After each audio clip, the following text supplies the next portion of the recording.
বিরতিহীন সংবাদ দুপুরে স্বাগত সবাইকে, সাথে আছে জাহিদুল বাশার এবং আমি সুমনা সিমি। শুরুতেই জানাচ্ছি শিরোনামগুলো। করোনা আক্রান্ত হয়ে 24 ঘন্টায় খুলনা ও রাজশাহীতে 15 জনের মৃত্যু, 46 জেলায় সংক্রমণের উচ্চ হার।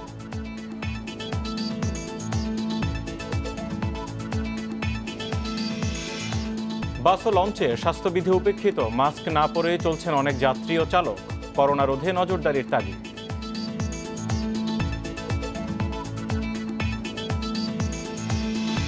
পারিবারিক কলহের জেরে বাড়ছে নৃশংস হত্যাকাণ্ড, করোনার প্রকোপ ও সোশ্যাল মিডিয়ার অনিয়ন্ত্রিত ব্যবহারের সংকট, বলছেন বিশ্লেষকেরা।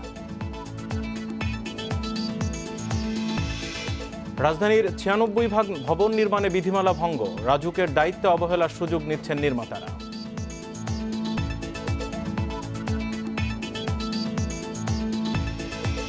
হজের সময় পেরিয়ে গেলেও সৌদি বাদশার চিঠি পেলেই দ্রুততার সঙ্গে ব্যবস্থা নেবে সরকার, জানালেন ধর্ম প্রতিমন্ত্রী।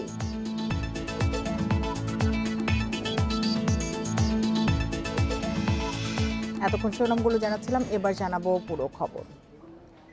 সারা দেশে করোনা সংক্রমণের হার বাড়ার পাশাপাশি বাড়ছে মৃত্যু সংখ্যাও। সংক্রমণ রোধে দেশের বিভিন্ন এলাকায় লকডাউন দেয়া হলেও সামাজিক দূরত্ব ও স্বাস্থ্যবিধি মানতে অনীহা রয়েছে প্রায় সবার। এদিকে রাজশাহী মেডিকেলে করোনা ওয়ার্ডে 24 ঘন্টায় 8 জন এবং খুলনা মেডিকেলে 7 জন মারা গেছেন। পরীক্ষা বিবেচনায় রাজশাহীতে করোনা সংক্রমণের হার গত কদিন ধরেই 40 থেকে 45% মধ্যে রয়েছে। সংকট মোকাবিলায় রাজশাহী মেডিকেলের প্রতিটি করোনা ওয়ার্ডে অতিরিক্ত বেড দেওয়া হলেও সেবা দিতে হিমশিম খাচ্ছেন চিকিৎসকরা। মানুষকে সম্পৃক্ত করতে হবে। সম্পৃক্ত করার জন্য যে পদক্ষেপগুলো হয়তো সবাই নিচ্ছেন, সবাই করছেন, কিন্তু এই বর্তমান পরিস্থিতির জন্য সেটা হয়তো যথেষ্ট হচ্ছে না। খুলনায় গত 24 ঘন্টায় মারা গেছে 7 জন। এদের মধ্যে খুলনার 3 জন, বাগেরহাটের 2 জন আর যশোর ও ঝিনাইদহে 1 জন করে। প্রতিরোধে কঠোর বিধিনিষেধের মধ্যেও স্বাস্থ্যবিধি মানার প্রবণতা অনেক কম। লকডাউন আমরা দিচ্ছি নামে মাত্র, কিন্তু লকডাউন আছে কোথাও আছে। দেখেন রাস্তাঘাট, দোকানপাটে মানুষজনের চলাচল স্বাভাবিকই আছে। লকডাউনের মধ্যেও সাতক্ষীরায় বেড়েই চলছে সংক্রমণ। গত 24 ঘন্টায় 182 জনের মধ্যে 108 জনই করোনা আক্রান্ত হয়েছেন, শতকরা হারে যা 59%। প্রশাসনের নজরদারি যথেষ্ট ভালো আছে, কিন্তু গ্রামের দিকে একটু কম, আর হাট বাজারগুলোয় আর একটু কম আছে। শনাক্তের সংখ্যা বিবেচনায় যশোর ও অভয়নগর পৌরসভার সবকটি ওয়ার্ডকেই কঠোর স্বাস্থ্যবিধির আওতায় আনা হয়েছে। মাস্ক না পরে বাসা থেকে অতিরিক্ত বাইরে ঘোরাঘুরি করতেছে, যার কারণে করোনা পরিস্থিতি আরও তীক্ষ্ণ আকারে ধারণ করতে পারে। বাগেরহাটে গত 24 ঘন্টায় করোনা সংক্রমণের হার 43%। কুষ্টিয়ায় শনাক্তের হার 33.50 হলেও স্বাস্থ্যবিধি উপেক্ষিত। চুয়াডাঙ্গার দামুরহুদা ও জীবননগর এলাকায়ও বাড়ছে সংক্রমণ।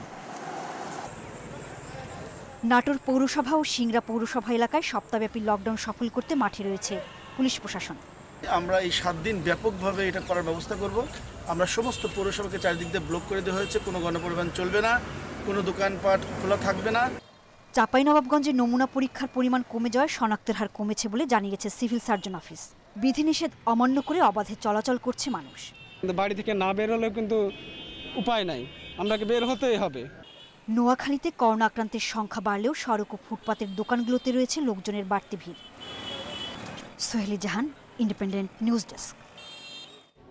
করোনার সার্বিক পরিস্থিতি নিয়ে আরও জানাতে খুলনা ও রাজশাহী থেকে যোগ দিয়েছেন সহকর্মীরা। শুরুতেই চলে যাচ্ছি খুলনায়, সেখানে আছেন আমাদের সহকর্মী অভিজিৎ পাল। অভিজিৎ, বিভাগ বিবেচনায় খুলনায় সবচেয়ে বেশি সংক্রমণ হার 37 ভাগ।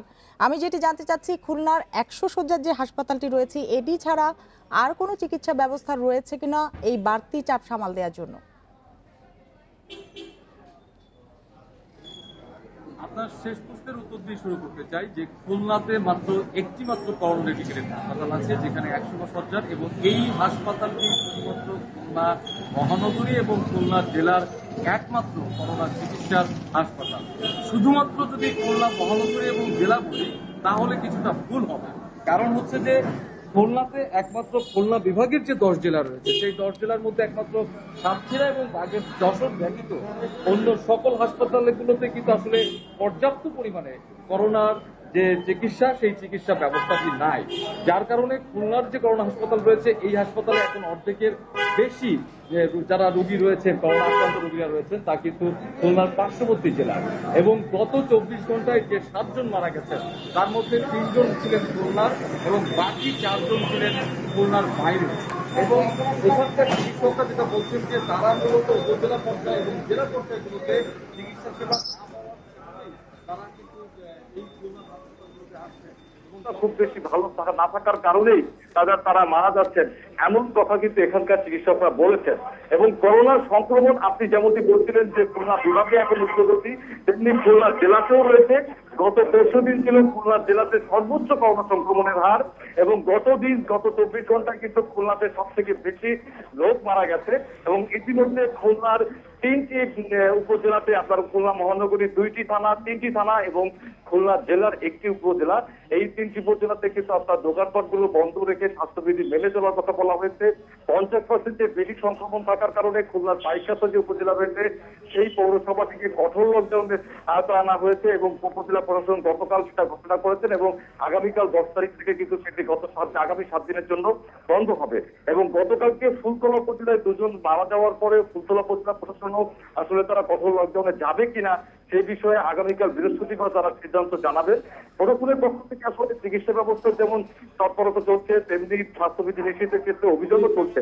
তবে সাধারণ মানুষের মধ্যে আসলে কিন্তু অনেকটাই আমরা দেখছি যে স্বাস্থ্যবিধি মেনে চলা বা অন্যান্য যে বিষয়গুলো, সেই বিষয়গুলো কিন্তু লক্ষণীয় হচ্ছে না, এবং যার কারণে প্রতিদিনই কিন্তু করোনা সংক্রমণের হার এখানে বাড়ছে। খুলনাতে গতকাল ২৪ ঘন্টায় ৮০ জন আক্রান্ত হয়েছেন এবং পরীক্ষা অনুযায়ী শনাক্তের হার কিন্তু ২৪%। খুলনা সিভিল সার্জন অফিস বলছেন যে তারা করোনা চিকিৎসার জন্য যে ধরনের ব্যবস্থা উপজেলা পর্যায়গুলোতে দিয়ে রেখেছেন সেই ব্যবস্থাগুলো আরো বৃদ্ধির চেষ্টা করা হচ্ছে। করোনা ডেডিকেটেড হাসপাতালে বেড সংখ্যা বৃদ্ধি করার চেষ্টা করা বলা হচ্ছে, এবং যদিও খুলনাতে এখন আইসিইউ বেড মোটেও ফাঁকা নেই, 10টি এসিইউ বেডের আরো 10টি অতিরিক্ত বেড লাগিয়ে 20টি বেডের সেবা দেওয়া হচ্ছে। এইভাবেই কিন্তু মূলত আসলে এখন করোনা রোগীদের চিকিৎসা চলছে খুলনাতে।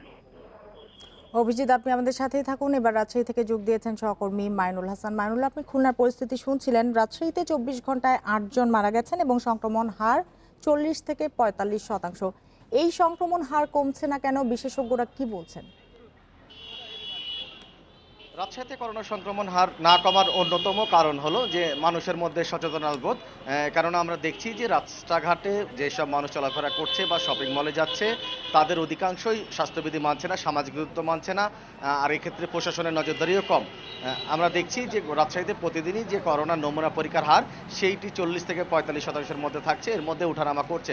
আরেকটা বিষয় জানা রেখেছে, রাজশাহী মেডিকেল কলেজ হাসপাতালে গত কয়েকদিনে চাঁপাইনবাবগঞ্জের করোনা আক্রান্ত বা উপসর্গ নিয়ে রোগীর সংখ্যা বেশি থাকলেও গত ৩ দিন থেকে কিন্তু রাজশাহী মেডিকেলের রাজশাহীতে করোনা আক্রান্ত উপসর্গ নিয়ে রোগীর সংখ্যা বাড়ছে। এর অন্যতম কারণ হিসেবে বলছে যে সাধারণ মানুষের মধ্যে সচেতনতা কম, রাজশাহীতে করোনা সামাজিক সংক্রমণ ঘটেছে এর মধ্যে। তো এই নিয়ে আমি চিকিৎসকদের সাথে কথা বলছি, তারা বলছে শুধু লকডাউন নয়, লকডাউনের আগে যেসব পূর্ব ব্যবস্থা থাকে তার মধ্যে মানুষকে স্বাস্থ্যবিধি মানতে বাধ্য করা, স্বাস্থ্যবিধি মানতে সচেতনতাবোধ সৃষ্টি করা, এই কাজগুলো স্থানীয় প্রশাসন, পুলিশ প্রশাসন এবং স্বাস্থ্য বিভাগ সবাইকে মিলে সমন্বিতভাবে করতে হবে। এই কাজটি যতক্ষণ পর্যন্ত না করা সম্ভব হবে ততক্ষণ পর্যন্ত রাজশাহীতে সংক্রমণের হার কমানো সম্ভব হবে না। এবং চিকিৎসকরা এও বলছেন যে গত কয়েকদিন ধরে রাজশাহী মেডিকেল হাসপাতালে যে পরিমাণে রোগীর সংখ্যা বাড়ছে তা করোনার প্রথম ঢেউতেও অনেক বেশি।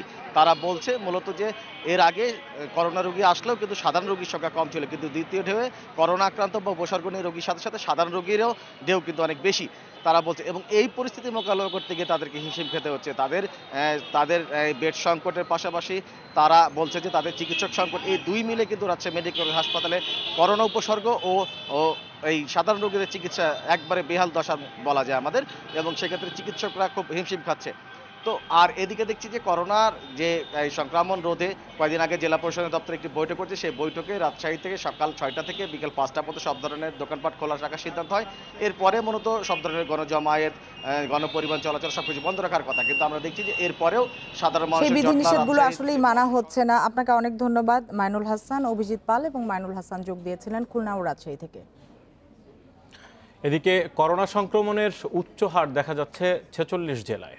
সবচেয়ে বেশি শনাক্তের হার নাটোর, সাতক্ষীরা ও পিরোজপুরে। লকডাউন হওয়া জেলায় সংক্রমণ কিছুটা কমলেও নতুন করে রোগী বাড়ছে 14 জেলায়। দিন যত যাচ্ছে দেশে করোনা পরিস্থিতির তত অবনতি হচ্ছে। সংক্রমণ বাড়ার সঙ্গে সঙ্গে বাড়ছে মৃত্যুও, দেখা দিচ্ছে নানা সংকট। পিরোজপুর, নাটোর, সাতক্ষীরা সহ 5 জেলায় শনাক্তের হার 50-এর বেশি আর 15 জেলায় শনাক্তের হার 30-এর বেশি। 1 মাস আগে সীমান্তের কয়েক জেলায় বেশি সংক্রমণ থাকলেও এখন করোনার উচ্চ সংক্রমণ ছড়িয়েছে 46 জেলায়। সীমান্তবর্তী জেলার পর নতুন করে রোগী বেড়েছে ফরিদপুর, টাঙ্গাইল, নোয়াখালী, লালমনিরহাট, কুড়িগ্রাম, দিনাজপুর, জয়পুরহাট, কুষ্টিয়া, ভোলা, ঝালকাঠি, পিরোজপুর, চুয়াডাঙ্গা ও সুনামগঞ্জে। বিভাগ বিবেচনায় সবচেয়ে বেশি শনাক্তের হার খুলনায় 37%। যেসব সীমান্তবর্তী জেলাগুলোতে আছে সেখান থেকে কিছু না কিছু মানুষের সংক্রমণ একটু পাশাপাশি চলে আসছে। এটা ভালো খবর না। ভালো খবর না এই জন্য যদি আপনি আরও সেন্ট্রালে চলে আসেন তাহলে পুরো জায়গাটাই আসলে সংক্রমণ বেড়ে যাবে। এই জন্য যেসব স্বাস্থ্যবিধিগুলোর কথা বলা আছে এবং লকডাউন বলেন, এটা যদি খুব ভালোভাবে কড়াকড়ি পালন হয় তাহলে আপনি সংক্রমণের হারটা কমাতে পারবেন, তা নাহলে কিন্তু এটা বাঁধভাড়া হয়ে যেতে পারে। মঙ্গলবার শরীয়তপুর, বান্দরবান ও মাগুরায় নতুন করে কেউ শনাক্ত নেই। গত 3 দিনে পঞ্চগড়ে শনাক্ত হয়নি একজনও। এসব জেলায় নমুনা পরীক্ষার সংখ্যাও অনেক কম। পরীক্ষা বাড়াতে দরিদ্রদের জন্য বিনামূল্যে নমুনা পরীক্ষার উদ্যোগ নিয়েছে স্বাস্থ্য অধিদপ্তর। মানুষের পরীক্ষা বেশি করার জন্য আমরা সবসময় বলি যে পরীক্ষা করান, যেখানে অনেক জনসাধারণ এই ক্ষেত্রে আগ্রহী হয় না।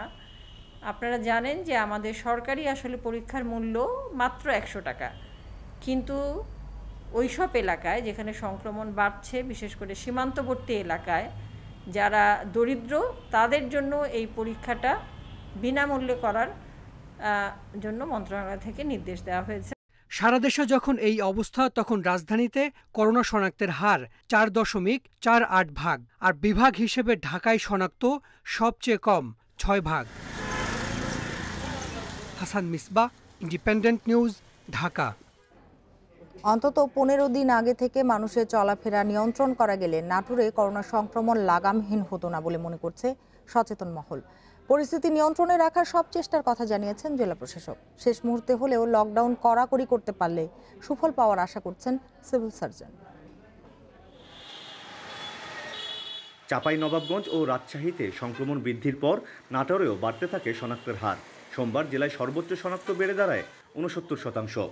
বিশিষ্টজনদের অভিযোগ, জেলার বাইরে থেকে আসা মানুষদের নিয়ন্ত্রণে প্রশাসনের ব্যর্থতায় পরিস্থিতি উদ্বেগজনক হয়েছে। শুধুমাত্র মাইকিং করে বা সাধারণভাবে বুঝিয়ে আমাদের লোকজনকে পথে আনা সম্ভব না। তো যদি এই লকডাউনটা আরও আগে থেকে দেওয়া হতো এবং বেশ কড়াকড়ির মধ্যে দিয়ে পরিচালিত হতো, তাহলে পরে এই সংক্রমণটা এতটা বাড়ত না। এসব অভিযোগ মানতে রাজি নয় স্থানীয় প্রশাসন। তাদের দাবি, ব্যবসায়ীদেরকে অনেক আগেই সতর্ক করা হয়েছে। এছাড়া সাধারণ মানুষের অসচেতনতায় হয়েছে এই পরিস্থিতি। পৌরসভাকে যাতে এখানে মানুষের উপস্থিতি কম থাকে সেই জন্য আমাদের ভ্রাম্যমাণ আদালতে কিন্তু আমরা সংখ্যা বৃদ্ধি করেছি এবং আমাদের পুলিশের পক্ষ থেকেও কিন্তু সেখানে শহরের মধ্যে যে যান চলাচলে ব্যারিকেড দিয়ে জনগণকে কিন্তু নিরুৎসাহিত করা হচ্ছে। সংক্রমণের ঊর্ধ্বগতির কারণে উদ্বিগ্ন স্থানীয় স্বাস্থ্য বিভাগ। পরিস্থিতি নিয়ন্ত্রণে স্বাস্থ্যবিধি ও লকডাউন কঠোরভাবে বাস্তবায়নের বিকল্প নেই বলছেন সিভিল সার্জন। এই সংক্রমণের হারটা যদি আমরা কমাতে চাই তাহলে তার মূল একটাই হচ্ছে যে আমাদের মানুষকে ঘরে রাখতে হবে এবং যারা ঘর থেকে বেরোবে তারা মাস্ক পরিধান করে বেরোবে, সোশ্যাল ডিস্টেন্স মেনটেন করবে এবং ঘরে যাওয়ার পরে আবার সাবান দিয়ে হাত ধুয়ে নেবে। প্রশাসন, স্বাস্থ্য বিভাগ ও বিশিষ্টজনদের মাঝে আতঙ্ক উদ্বেগ থাকলেও অযথা ঘোরাঘুরি, মাস্ক ব্যবহার না করা ও স্বাস্থ্যবিধি নিয়ে উদাসীন সাধারণ মানুষ। আমিরুল লতিফ, ইন্ডিপেন্ডেন্ট নিউজ, নাটোর। 60% বাড়তি ভাড়া আদায় করা হলেও রাজধানীর বাসগুলোতে গাদাগাদি করে তোলা হচ্ছে যাত্রী। মাস্ক, স্যানিটাইজার ব্যবহার সহ করোনা স্বাস্থ্যবিধির কোনো নির্দেশনায় মানছেন না অধিকাংশ যাত্রী আর পরিবহন শ্রমিকরা। গণপরিবহনে স্বাস্থ্যবিধি নিশ্চিতে নজরদারি বাড়ানোর তাগিদ জনস্বাস্থ্য বিশেষজ্ঞদের। বাসে উঠতে যাত্রীদের এমন হুড়োহুড়ি চিত্রই বলে দেয় রাজধানীর গণপরিবহনে করোনা স্বাস্থ্যবিধি ঠিক কতটুকু মানা হচ্ছে। প্রায় 1.5 মাস বন্ধ থাকার পর করোনা স্বাস্থ্যবিধি মানার শর্তে গণপরিবহন চালু হলেও রাজধানীতে মানা হচ্ছে না কোনো শর্ত। মাস্ক না পরেই চলাচল করছেন বেশিরভাগ যাত্রী। মাস্ক নেই চালক, সহকারীর মুখেও। হাত জীবাণুমুক্ত করে যাত্রী তোলা হচ্ছে না কোনো বাসেই। পাশাপাশি 2 সিটে লোকও বসছে, অ্যাজ ইউজুয়াল অনেকটা আগের মতোই হয়ে যাচ্ছে। বাস যতটুক মানে ওদেরও আরো স্ট্রিক্ট হওয়া দরকার, জনগণকে আরো বেশি সচেতন হওয়া দরকার। 60 ভাগের চেয়েও বেশি ভাড়া আদায় করা হলেও বাসে যাত্রী তোলা হচ্ছে গাদাগাদি করে। শারীরিক দূরত্বের তোয়াক্কা না করে স্বাভাবিক সময়ের মতো জীবনের ঝুঁকি নিয়েই বাসে উঠছে মানুষ। কন্ডিশন খুব খারাপ, কারণ বাসে ওরা কোনোভাবেই মানে এক সিট এক পার্সন নেয় না, কোনো জনের নেয় না, ডাবল উঠিয়ে বসে। ভাই সিট নেই, উঠবেন না, তারপর আমরা ঠেলে উঠছি। আমাদেরও কিন্তু এটা মানতে হবে, কিন্তু আমরা অনেক সময় মানি না, ঠেললে উঠি। গণপরিবহনে এভাবে স্বাস্থ্যবিধি উপেক্ষা করতে থাকলে করোনা সংক্রমণ আবারও ভয়াবহভাবে বাড়তে পারে বলে শঙ্কা জনস্বাস্থ্য বিশেষজ্ঞদের। সীমান্তবর্তী এলাকায় যে সংক্রমণ এবং গণপরিবহনের যে অবস্থা, সেই প্রেক্ষাপটে আমি মনে করি যে সংক্রমণ আরও বেশি বৃদ্ধি পেতে পারে।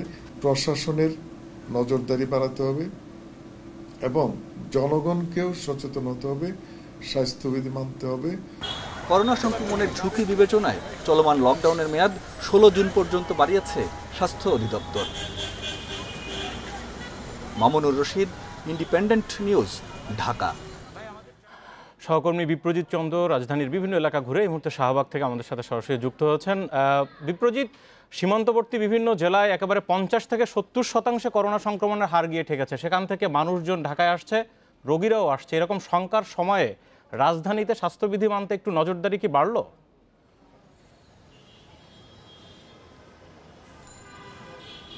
দেখুন, আপনাকে আগে যেমনটি বলছিলাম যে দেশের 46টি জেলায় কিন্তু করোনা সংক্রমণ বেড়েছে। সীমান্তবর্তী জেলাগুলোতে দিয়ে শুরু হয়েছিল, পরে কিন্তু সেটি বাড়তে শুরু করেছে এবং সেটি যে ঢাকায় আসবে না সেটি কিন্তু নিশ্চিতভাবে বলা যাচ্ছে না। এবং জনস্বাস্থ্য বিশেষজ্ঞরা আশঙ্কা করছেন যে সংক্রমণের এই মাত্রা ঢাকাতেও ছড়াতে পারে।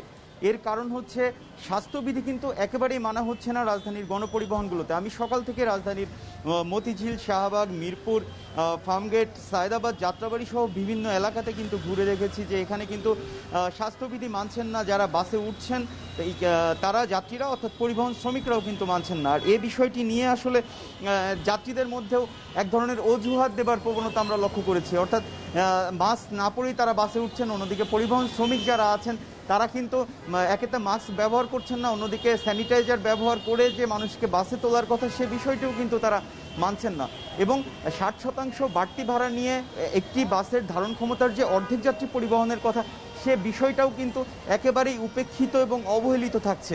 এবং সবথেকে অবাক করার মতো বিষয় হচ্ছে আমরা কিন্তু এ বিষয়ে প্রশাসনের কোনো নজরদারি আমরা দেখিনি এবং ঢাকা শহরের প্রায় সবগুলো স্পটেই কিন্তু আমরা সকাল থেকে ঘুরেছি এবং কোথাও আমরা কোনো প্রশাসনের তদারকি বা নজরদারি কিন্তু আমাদের চোখে পড়েনি। আপনি ক্যামেরায় দেখতে পাচ্ছেন মানুষ কিন্তু স্বাভাবিক সময়ের মতোই আসলে জীবনের ঝুঁকি নিয়ে চলন্ত বাসে উঠে পড়ছেন এবং তাদের অনেকের মধ্যেই কিন্তু মাস্ক নেই, অর্থাৎ মাস্ক না পরেই তারা উঠছেন এবং স্যানিটাইজার ব্যবহার করছেন না। অর্থাৎ গণপরিবহন চলাচলের ক্ষেত্রে যে কয়েকটি নির্দেশনা সরকার থেকে দেয়া হয়েছিল তার কোনোটাই কিন্তু সঠিকভাবে প্রতিপালন করা হচ্ছে না। আর এই বিষয়টি নিয়েই উদ্বেগ জানিয়েছেন জনস্বাস্থ্য বিশেষজ্ঞরা। তারা বলছেন যে সীমান্তবর্তী আপনার দেখানো ছবিতে আমরা দেখতে পাচ্ছি অনেকের মাস্ক থুতনির নিচে আছে, যেটা আসলে কোনোভাবেই কোনো কার্যকর কিছু নয়। কিন্তু এইভাবে চলতে থাকলে যে আবারও রাজধানীর সংক্রমণের হার বেড়ে যাবে বা একটা শঙ্কার জায়গায় যে পৌঁছাবে, কর্তৃপক্ষ এ বিষয়ে সচেতন না কেন? তারা এতটা উদাসীন কেন? কি বলেন?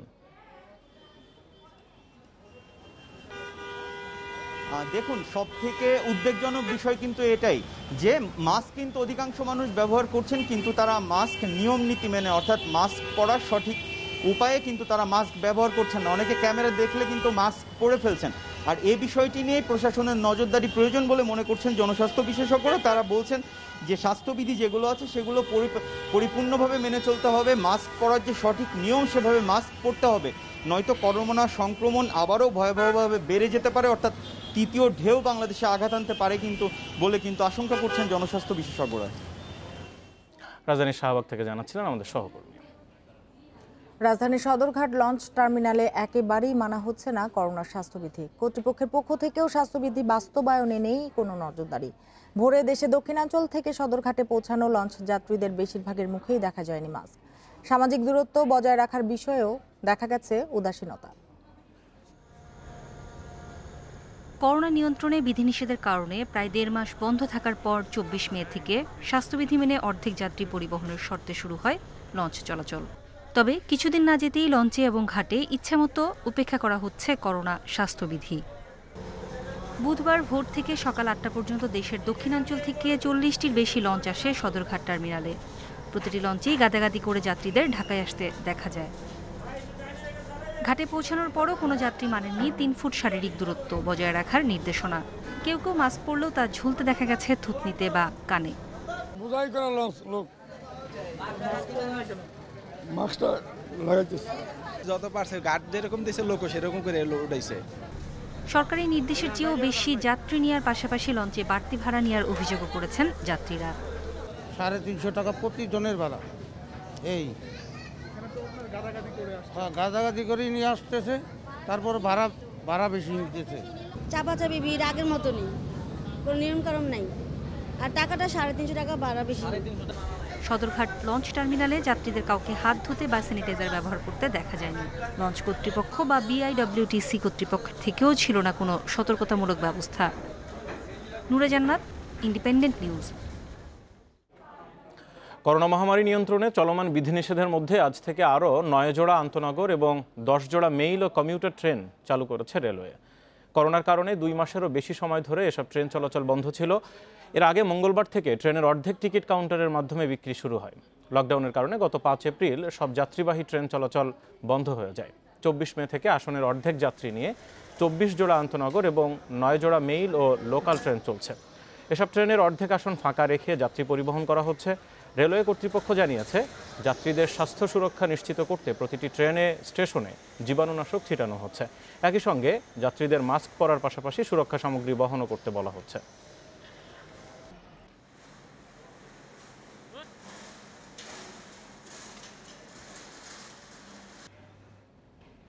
দেখছেন বিরতিহীন সংবাদ দুপুর। সংবাদে আরো যা জানাবো। সারা দেশে 50টি মডেল মসজিদের উদ্বোধন কাজ। 3 ক্যাটাগরিতে নির্মাণ করা হচ্ছে মোট 560টি।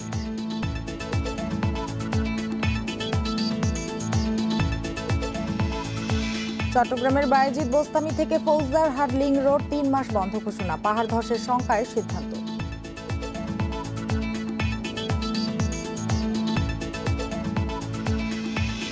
সম্প্রতি খণ্ডিত বা মস্তকবিহীন মরদেহ উদ্ধারের ঘটনা বেশ কয়েকটি। এমন নৃশংস হত্যাকাণ্ডের নেপথ্যে ছিল পারিবারিক কলহ।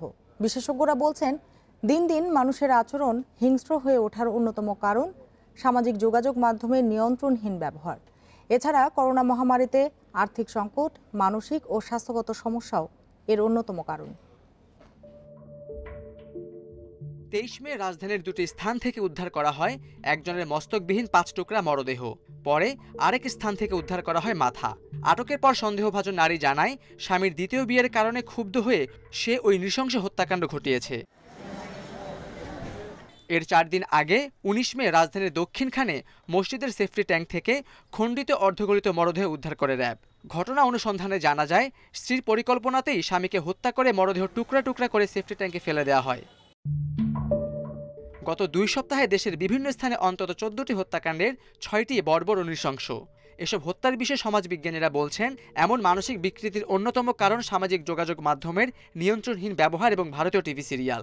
হলিউড সংস্কৃতি বা পাশ্চাত্য সংস্কৃতিটা ভারতীয় সংস্কৃতির নামে আমাদের ভেতরে প্রবেশ করছে। আদৌ কি এই সোশ্যাল মিডিয়া, ইউটিউব এগুলো কি আসলেই তথ্য মন্ত্রণালয় আদৌ এগুলো মনিটর করে কিনা, আমার নিজের মনে বিরাট প্রশ্ন আসে। মনোরোগ ও অপরাধ বিশেষজ্ঞরা বলছেন, করোনাকালে নানাবিধ মানসিক সমস্যায় ভুগছে মানুষ। এই অবস্থায় অনেকেই নিজের ওপরও নিয়ন্ত্রণ রাখতে পারছেন না। এছাড়া ধর্মীয় মূল্যবোধ কমে যাওয়ায় বাড়ছে অপরাধ। আমাদের সম্পর্কগুলো ঠিক আগের নিরাপত্তা বোধ দেয় না। হ্যাঁ, যে বিশেষ করে স্বামী স্ত্রীর সম্পর্কের মধ্যে বা অন্যান্যদের মধ্যে সম্পর্ক, ইভেন সন্তান মা বাবার মধ্যেও যে কোয়ালিটি টাইমটা হওয়ার কথা, সেই জায়গাটাও কিন্তু সন্তান সেভাবে এরকম করে পাচ্ছে না।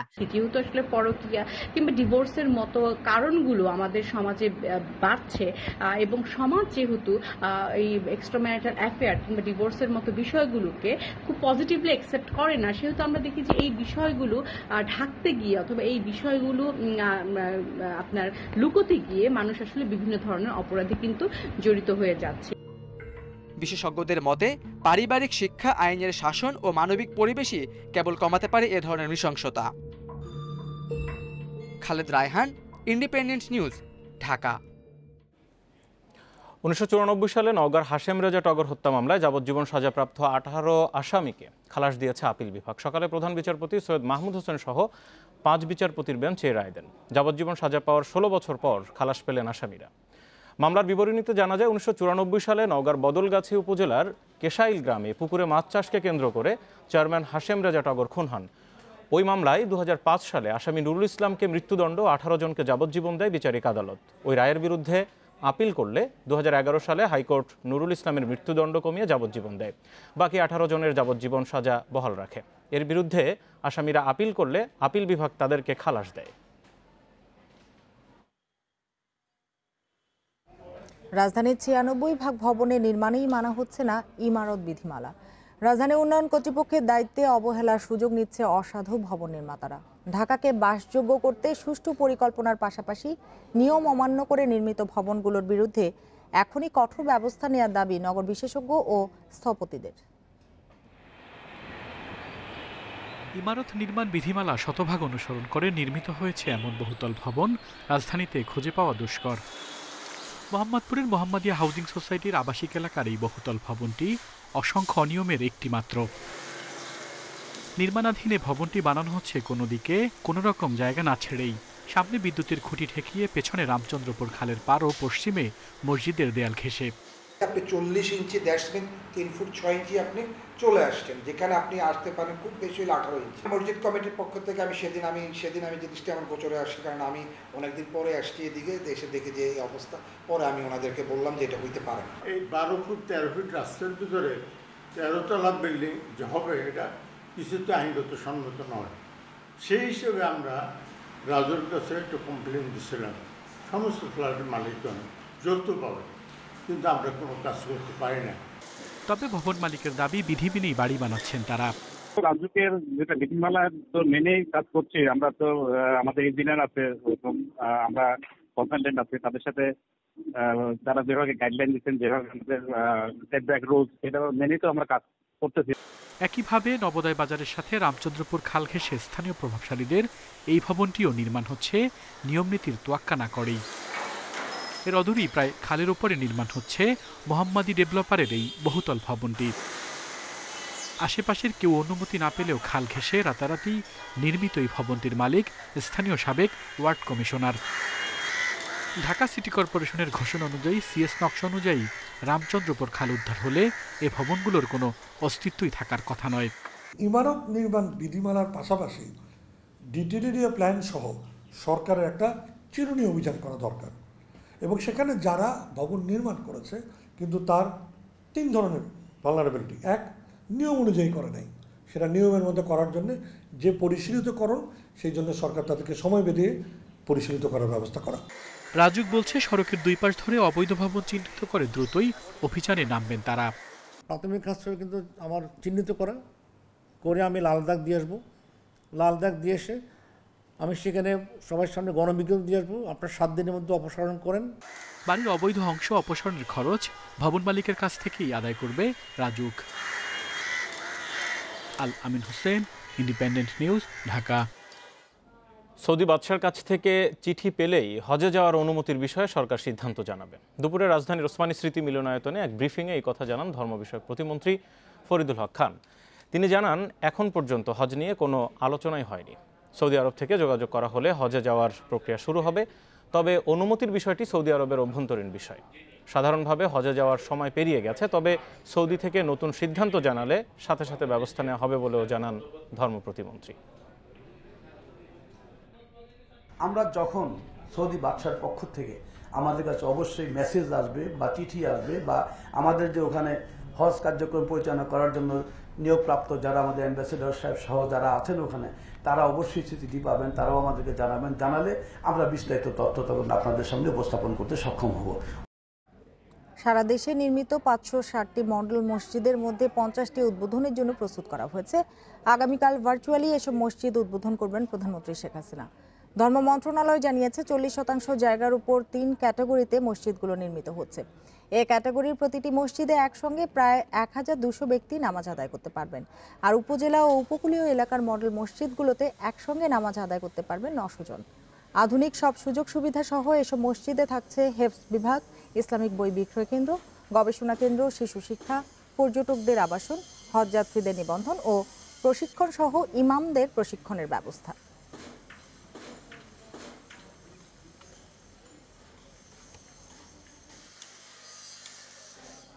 ঢাকাসহ দেশের বিভিন্ন এলাকায় আজ মৃদু থেকে মাঝারি বৃষ্টিপাত হয়েছে। বেলা 12টার দিক থেকে রাজধানীতে দেখা দেয় থেমে থেমে বৃষ্টিপাত। এতে হঠাৎ করেই বেকায়দায় পড়েন যাত্রীরা। আবহাওয়ার পূর্বাভাসে জানানো হয়, মৌসুমি বায়ু সক্রিয় থাকায় রংপুর, রাজশাহী, খুলনা ও বরিশাল বিভাগের অনেক জায়গায় এবং ঢাকা, ময়মনসিংহ, চট্টগ্রাম ও সিলেট বিভাগের কিছু জায়গায় অস্থায়ীভাবে দমকা হাওয়া সহ হালকা থেকে মাঝারি বৃষ্টি হতে পারে। মাঝে মাঝে বজ্রসহ ভারী বৃষ্টিও হতে পারে বলে জানিয়েছে আবহাওয়া অধিদপ্তর।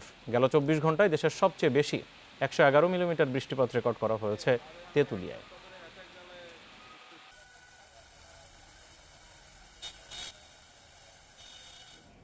জলাবদ্ধতা নিরসনে 4 প্রকল্পে প্রায় 3.5 কোটি টাকা খরচ হলেও এখনো সামান্য বৃষ্টিতেই ডুবছে চট্টগ্রাম। সুফল পাওয়া দূরে থাক, উল্টো প্রকল্পের কাজের কারণে খাল নালায় প্রতিবন্ধকতা তৈরি হয়ে জলাবদ্ধতায় বাড়ছে দুর্ভোগ। প্রকল্প কাজের সুফল না পাওয়ার পেছনে তদারকির দায়িত্বে থাকা সরকারি প্রতিষ্ঠানগুলোর সমন্বয়ের অভাবকে দায়ী করছেন নগর বিশেষজ্ঞরা। হালকা থেকে মাঝারি বৃষ্টিপাতেই বন্দরনগরী চট্টগ্রামের রাস্তায় জমছে হাঁটু থেকে কোমর পানি। জোয়ারের সময় বৃষ্টি হলে তো একেবারেই রেহাই নেই। বর্ষায় জলাবদ্ধতার দুর্ভোগই যেন কয়েক দশক ধরে নিত্যসঙ্গী চট্টগ্রামবাসীর। নালা কালা যেগুলো আছে সবগুলো জাম হয়ে গেছে, এখানে কোনো ড্রেনের কোনো সরকার হাত দিতেছে না। 1 ফুট কাজের জন্য মানে প্রায় 10,000 টাকা না 15,000 টাকা নিচ্ছে, তো এই টাকাগুলো যাচ্ছে কোথায়? জলাবদ্ধতা নিরসনে নগরীর অভ্যন্তরে ছোট নালাগুলো পরিষ্কার রাখার দায়িত্ব সিটি কর্পোরেশনের। খালগুলো রক্ষণাবেক্ষণ করার কথা চট্টগ্রাম উন্নয়ন কর্তৃপক্ষের। জলাবদ্ধতা বাড়ার পেছনে পরস্পরের দিকে আঙ্গুল তুলছে দুই প্রতিষ্ঠান। সিটি কর্পোরেশন নালা পরিষ্কার না করলে ঠিক আছে, পানি উঠবে, রাস্তায় উঠবে, পানিগুলো যে কোথায় পড়বে? খালে পড়বে। খালে যদি প্রতিবন্ধকতা থাকে, এখানে আর পানি যাওয়ার রাস্তা আছে? রাস্তা নেই, এটা নদীতে যাবে না। তাই খালগুলো তো বন্ধ হয়ে আছে।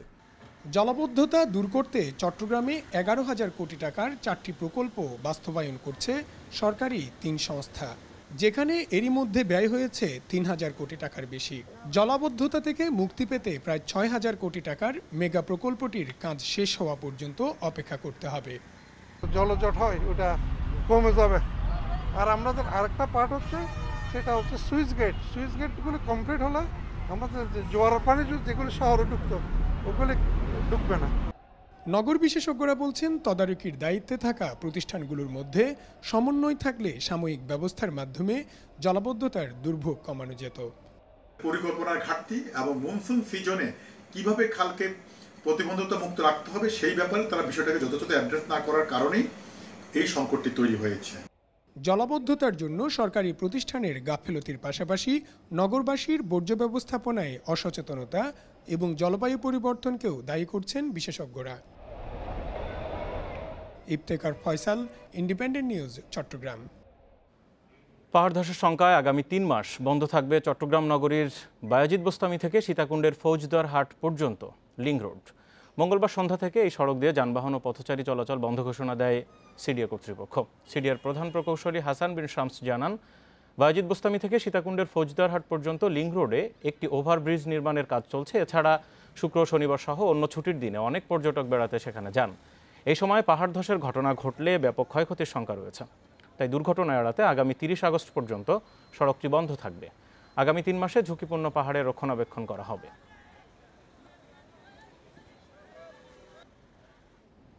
আপনারা আছেন বিরতিহীন সংবাদ দুপুরে। সংবাদে আরো যা যা থাকছে। ভারতের গ্রামাঞ্চলে করোনায় মৃত্যু সরকারি হিসাবের চেয়েও বেশি বলছেন বিশেষজ্ঞরা, বিবিসির প্রতিবেদন।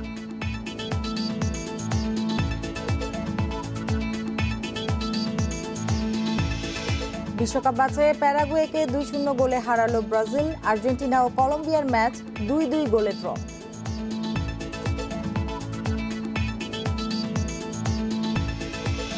করোনার কারণে টানা 1 বছর 3 মাস গতিহীন আওয়ামী লীগের সাংগঠনিক কার্যক্রম। এখন স্বাস্থ্যবিধি মেনে সারা দেশে পুরো দমে সাংগঠনিক কার্যক্রম শুরুর চিন্তা করছে দলটি। দলের কাউন্সিল ও 2023 সালে জাতীয় নির্বাচনকে সামনে রেখে সাংগঠনিক তৎপরতা বাড়ানোর বিকল্প দেখছেন না কেন্দ্রীয় নেতারা।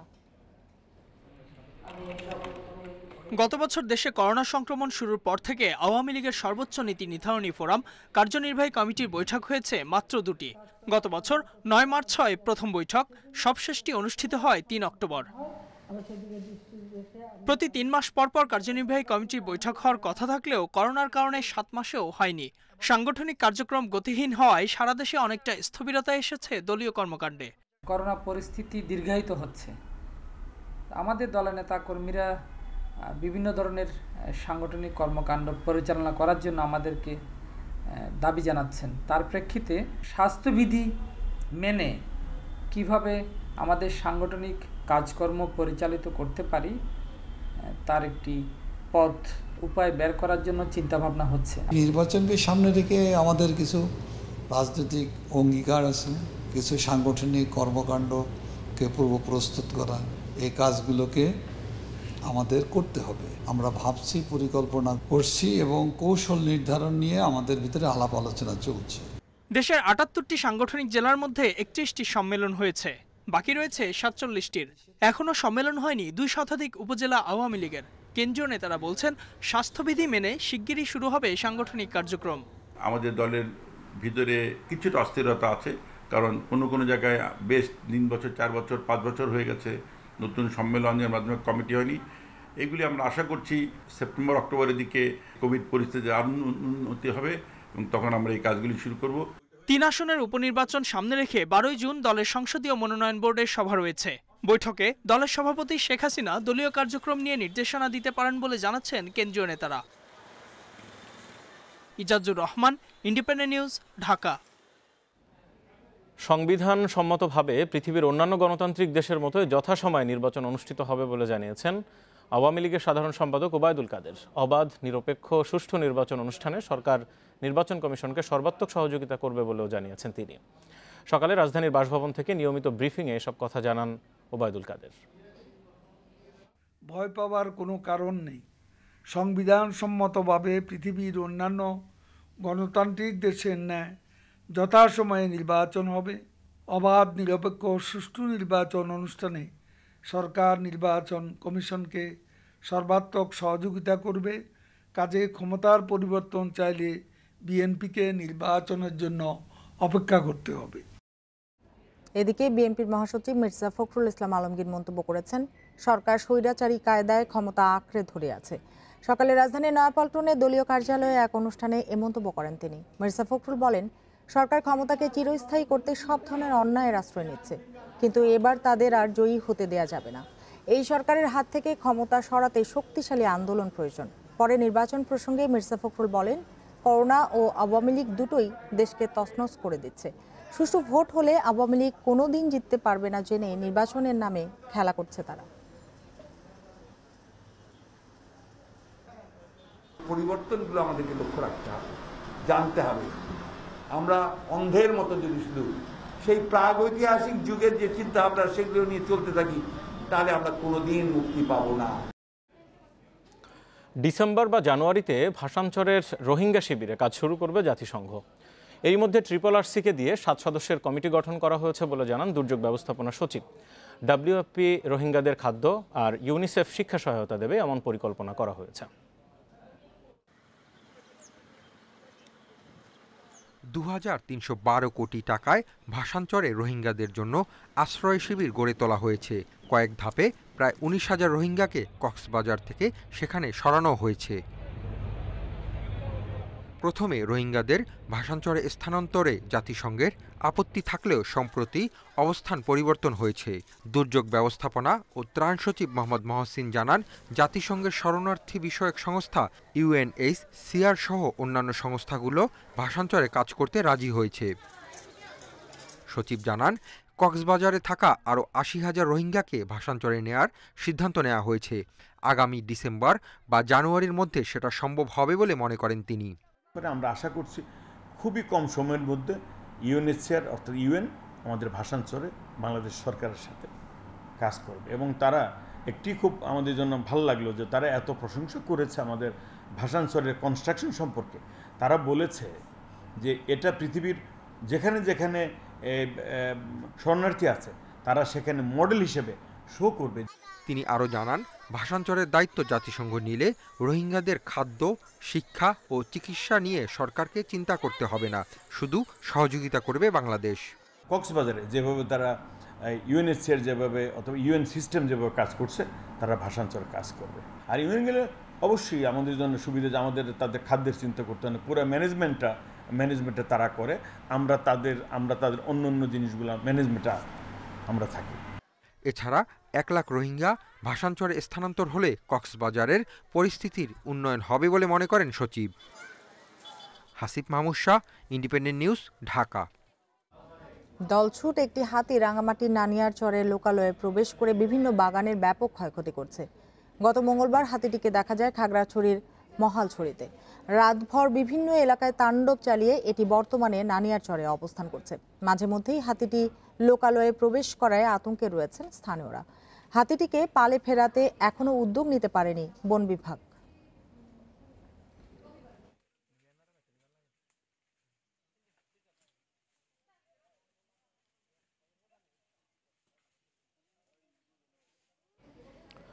মুন্সিগঞ্জে একটি ওষুধ কোম্পানির গাড়ি সেতুর রেলিং ভেঙে নিচে পড়ে 4 জন আহত হয়েছেন। সকালের সদর উপজেলার মুক্তারপুর সেতুতে এই দুর্ঘটনা ঘটে। পুলিশ জানিয়েছে যাত্রীবাহী একটি অটোরিকশা মুন্সিগঞ্জ থেকে নারায়ণগঞ্জে যাচ্ছিল। সেতুর পূর্ব পাশে থাকা অটোরিকশাটি আরেকটি গাড়িকে ওভারটেক করতে গিয়ে বিপরীত লেনে চলে যায়। এ সময় বিপরীত দিক থেকে আসা ওষুধ কোম্পানির কাভার্ড ভ্যানটি অটোরিকশার সামনে পড়লে কাভার্ড ভ্যানের চালক নিয়ন্ত্রণ হারিয়ে ফেলেন। সাথে সাথে গাড়িটি সেতুর বাম পাশের রেলিং ভেঙে নিচে পড়ে যায়। এই ঘটনায় ওই গাড়িতে থাকা ওষুধ কোম্পানির সুপারভাইজার, চালক, হেল্পার ও পথচারী সহ 4 জন গুরুতর আহত হয়েছেন। তাদের আশঙ্কাজনক অবস্থায় ঢাকা মেডিকেল কলেজ হাসপাতালে পাঠানো হয়েছে।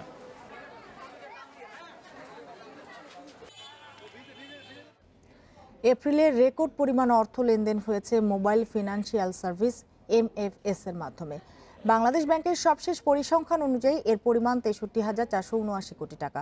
গড়ে প্রতিদিন প্রায় 2,116 কোটি টাকার লেনদেন হয়েছে। গত বছরের এপ্রিলের তুলনায় লেনদেন বেড়েছে 119%। এর আগে গত বছরের জুলাই মাসে MFS এর মাধ্যমে সর্বোচ্চ 62,999 কোটি টাকার লেনদেন হয়েছিল। লেনদেন বাড়লেও কমেছে গ্রাহক সংখ্যা। চলতি বছরের এপ্রিল মাস শেষে এসব প্রতিষ্ঠানে মোবাইল ব্যাংকিং এর আওতায় নিবন্ধিত গ্রাহক সংখ্যা 9,64,76,000 দাঁড়িয়েছে। মার্চে যা ছিল 10,27,96,000। এই হিসেবে এক মাসের ব্যবধানে MFS সেবায় নিবন্ধিত গ্রাহক কমেছে 63,20,000। আগামী 2021-22 অর্থ বছরে দেশের মোট দেশজ উৎপাদন বা GDP প্রবৃদ্ধি হবে 5.1%। বিশ্বব্যাংকের গ্লোবাল ইকোনমিক প্রসপেক্টস প্রতিবেদনে এই পূর্বাভাস দেওয়া হয়েছে। প্রতিবেদনে বলা হয়েছে, দক্ষিণ এশিয়ার অন্য দেশের মতো বাংলাদেশেও করোনা বাড়ছে। এছাড়া এখন পর্যন্ত দেশের মোট জনসংখ্যার ছোট্ট একটি অংশকে টিকা দেওয়া হয়েছে। এই অবস্থায় সংক্রমণ মোকাবেলায় বিধিনিষেধের কারণে দেশের অর্থনৈতিক পুনরুদ্ধার বড় চ্যালেঞ্জের মুখে পড়েছে। এ কারণে আগামী অর্থ বছরে প্রবৃদ্ধি চাপের মুখে থাকবে বলে মনে করছে বিশ্বব্যাংক। চলতি অর্থ বছরেও সরকারের পূর্বাভাসের চেয়ে অনেক কম 3.6% হারে GDP প্রবৃদ্ধি হতে পারে বলে মনে করছে বিশ্বব্যাংক। বিশ্বে একদিনে করোনায় প্রায় 10,200 মানুষের মৃত্যু হয়েছে। নতুন শনাক্ত 3,60,000। এ নিয়ে বিশ্বে করোনায় মোট প্রাণহানি ছাড়ালো 37,62,000। এ পর্যন্ত আক্রান্ত 17,47,00,000-এর বেশি। ব্রাজিলে ফের বেড়েছে সংক্রমণ। 24 ঘন্টায় সেখানে বিশ্বের সবচেয়ে বেশি প্রায় 2,700 মানুষের মৃত্যু হয়েছে। নতুন শনাক্ত 1 লাখের বেশি। তবে ভারতে কিছুটা কমেছে সংক্রমণ। সেখানে একদিনে নতুন শনাক্ত 91,000 জন। মারা গেছেন 2200 মানুষ। এদিকে চীনের কাছ থেকে পাওয়া ভ্যাকসিন দিয়ে টিকা কার্যক্রম শুরু করেছে নেপাল। আর্জেন্টিনায় একদিনে 700 মানুষ মারা গেছে। কড়াকড়ি আরোপের ফলে জার্মানি, স্পেন ও ইতালিতে কমেছে সংক্রমণ। ভারতে করোনার দ্বিতীয় ধাপের সংক্রমণে প্রত্যন্ত অঞ্চলে মৃত্যুর হার সরকারের হিসেবের চেয়ে অনেক বেশি বলে জানিয়েছেন বিশেষজ্ঞরা। সংবাদ মাধ্যম বিবিসির অনুসন্ধানী প্রতিবেদনে এই তথ্য তুলে ধরা হয়। প্রতিবেদনে বলা হয়, দরিদ্র গ্রামাঞ্চলগুলোতে অসংখ্য মানুষ প্রাথমিক চিকিৎসা না পেয়েই মারা যাচ্ছে। এই দৃশ্য ভারতের এলাহাবাদ শহরের। শুধু এপ্রিল মাসে যারা মারা গেছে তাদের কবর এগুলো। শ্মশানে জায়গা না পেয়ে এভাবেই গঙ্গা নদীর পাশে সারি সারি কবর দেয়া হয়েছে নিহতদের। এই চিত্র দেখলে ধারণা অনেকটা স্পষ্ট হয়, সরকারি হিসাবের থেকে ভারতে মৃত্যুর হার অনেক বেশি।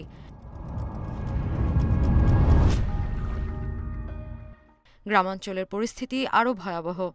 উত্তরপ্রদেশের কয়েকটি গ্রামে সরেজমিন পরিদর্শনে যান বিবিসির 2 সংবাদকর্মী। কৌশলা গ্রামে গিয়ে জানতে পারেন, যারা মারা গেছে তাদের অর্ধেকের বেশির মৃত্যু হয়েছে প্রাথমিক চিকিৎসার অভাবে।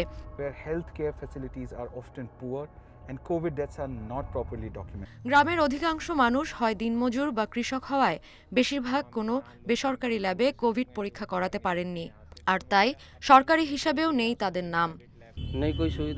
আমরা সরকারের পক্ষ থেকে কোনো ধরনের চিকিৎসা সেবা বা ওষুধ পাইনি। করোনা পরীক্ষার জন্য কেউ সহযোগিতাও করেনি। কয়েকজন নিজস্ব উদ্যোগে বাইরে গিয়ে করোনা পরীক্ষা করিয়েছে। গ্রামটির প্রতিটি পরিবারেই এখন স্বজন হারানোর আহাজারি। প্রতি দুটি বাড়ির মধ্যে অন্তত একটিতে এক বা একাধিক মানুষ মারা গেছেন কোভিডের উপসর্গ নিয়ে। আমার মাকে নিয়ে আশপাশের সব ছোট বড় হাসপাতালে গিয়েছি, কিন্তু তাকে বাঁচাতে পারিনি। হাসপাতালের কেউ তার কাছেও আসেনি, দূর থেকেই আমাদের ফিরিয়ে দিয়েছে। যেদিন আমার ভাই মারা যান সেদিন গ্রামে আরো 9 জন মারা গিয়েছিল। কয়েক জায়গায় নিয়ে গিয়েছিলাম ভাইকে, সব জায়গাতেই বলল বেড নেই, অক্সিজেন নেই, তাদের করার কিছু নেই। উত্তরপ্রদেশের আরেকটি গ্রাম কানৌজার চিত্রও একই। বহু মানুষ কোভিডের উপসর্গ নিয়ে মারা গেছে, কিন্তু তাদের কোনো পরীক্ষা বা চিকিৎসা হয়নি।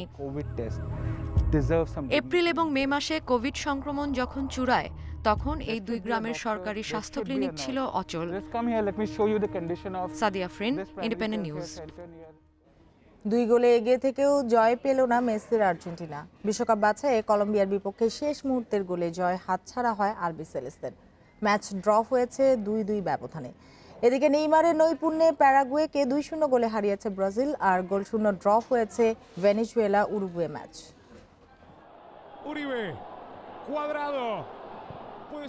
চিলির পর কলম্বিয়া, প্রতিপক্ষ পাল্টেছে, কিন্তু ভাগ্যরেখা আগের মতোই অপরিবর্তিত। পরপর 2 ম্যাচে অনেকটা একই ঢঙে ড্র করল আর্জেন্টিনা। কলম্বিয়ান ফরওয়ার্ড মিগুয়েল বোরহার শেষ মুহূর্তের গোলে পয়েন্ট খোয়ানোর হতাশা আলবিসেলেস্তেদের। যদিও শুরুর চিত্রনাট্যে ছিল আর্জেন্টিনার দাপট। ক্রিস্টিয়ান রোমেরো ও লিয়ান্দ্রো পারেদেসের সফল লক্ষ্য ভেদে জয় স্বপ্ন উজ্জ্বল হয় আলবিসেলেস্তে।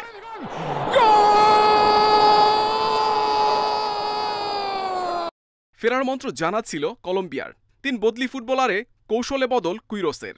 সাফল্য পেতেও দেরি হয়নি স্বাগতিকদের। কলম্বিয়াকে পেনাল্টি উপহার দেয় আর্জেন্টিনা, যেখানে ব্যবধান কমান লুইস মুরিয়েল। পুরো ম্যাচে বোতলবন্দি মেসি সেট পিসে ব্যবধান বাড়ানোর চেষ্টায়। এলেমটেনের শটে বাধা হয়ে দাঁড়ায় ক্রসবার।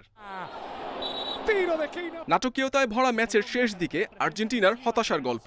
লড়াকু মানসিকতায় মেসিদের জয় বঞ্চিত করেন মিগুয়েল বোরহা। মেসি না পারলেও দলকে জিতিয়েছেন নেইমার। প্যারাগুয়ের বিপক্ষে শুরুতেই উল্লাসের উপলক্ষ গড়ে দেন ব্রাজিলিয়ান সুপারস্টার।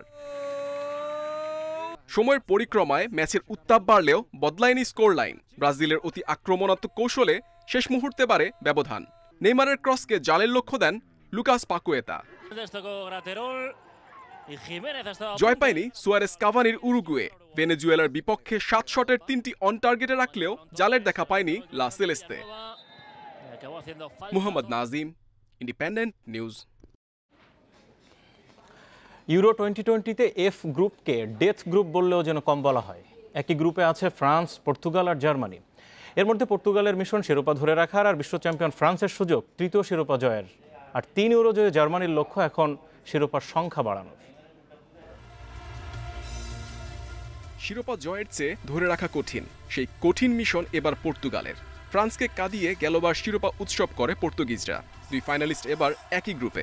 জার্মানি আর হাঙ্গেরি মিলে এফ গ্রুপই এবারের গ্রুপ অফ ডেথ।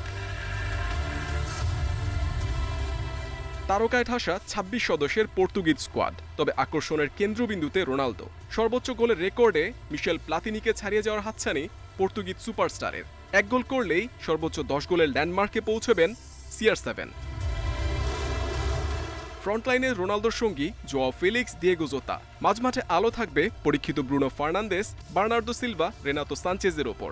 রক্ষণের নেতৃত্বে অভিজ্ঞ পেপে, গোলকিপিংয়ে রুই প্যাট্রিসিও। পর্তুগালের চ্যালেঞ্জ বাড়াবে বিশ্বকাপ জয়ী ফ্রান্স। গেলবার ট্রফি হাতছাড়া হয়েছে, এবার পুনরুদ্ধারের চ্যালেঞ্জ। সবশেষ 7 ম্যাচ অপরাজেয় থাকার আত্মবিশ্বাস নিয়ে মিশন শুরু করবে 2 বারের ইউরো জয়ীরা।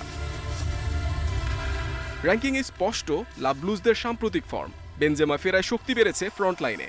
গতি আর স্কিলে প্রতিপক্ষের ভয়ের কারণ এমবাপে, গ্রিজম্যান। ফ্রন্টলাইন শক্তিশালী হলেও স্পটলাইটে থাকবেন এনগোলো কান্তে। পল পগবাও আছেন দুর্দান্ত ছন্দে। র্যাঙ্কিংয়ে পিছিয়ে থাকলেও পরিসংখ্যান সমৃদ্ধ জার্মানির। 3 বারের ইউরোজয়ী ডায়মন্ড শেফদের লক্ষ্য আরেকটি শিরোপা জয়ের। ওয়াকিম লোভের অধ্যায় শেষের দিকে। বিদায় বেলায় জার্মানিকে আরেকটি ট্রফি উপহার দিতে চান মাস্টার মাইন্ড। অভিজ্ঞতা আর তারুণ্যের মিশেলে গড়া জার্মান স্কোয়াড। ফ্রন্টলাইনে পরীক্ষিত থমাস মুলারকে সঙ্গ দেবেন টিমো ভের্নার, লেরয় সানে। মাঝমাঠের দায়িত্বে অভিজ্ঞ Toni Kroos, Joshua Kimmich, Leon Goretzka. আর গোলকিপিংয়ে বিশ্বসেরা নয়ার। করোনা প্রকোপ না বাড়লে আসরে দর্শক প্রবেশের অনুমতি দেবে জার্মানি। তবে পরিস্থিতির অবনতি হলে পরিবর্তন আসতে পারে সিদ্ধান্তে। Muhammad Nazim, Independent news. এই ছিল এখনকার সংবাদ আয়োজন। ইন্ডিপেন্ডেন্ট টেলিভিশনের সব খবর আরো বিস্তারিত জানতে চোখ রাখুন ফেসবুক, ইউটিউব এবং টুইটারে। ধন্যবাদ সবাইকে এতক্ষণ সাথে থাকার জন্য।